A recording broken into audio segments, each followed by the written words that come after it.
Hello, good afternoon. In this video I'll show you how to open this motor hub because there's a problem. There's a whole sensor issue.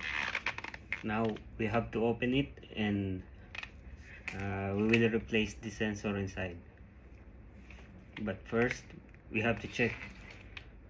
There are different sides.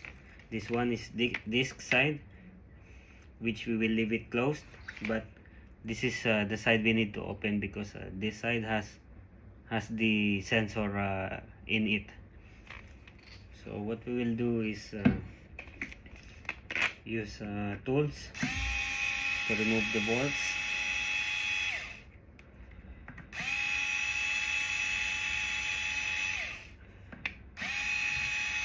Six M5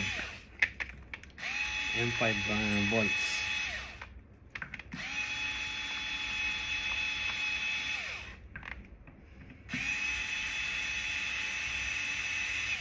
Okay, all bolts removed.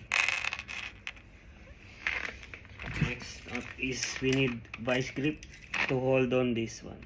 We need to hold on this one. Adjust it to the opening. And last of all, we need this hard surface because we need to use it. We have to smash the motor axle because since it has a strong magnet, we cannot pull it just by hand. We need some force to do it. Like this one, this side must hit this one. Okay, 1 2 3, then it's done. Just pull it out. Aywa. So that's it. So that's how it looks.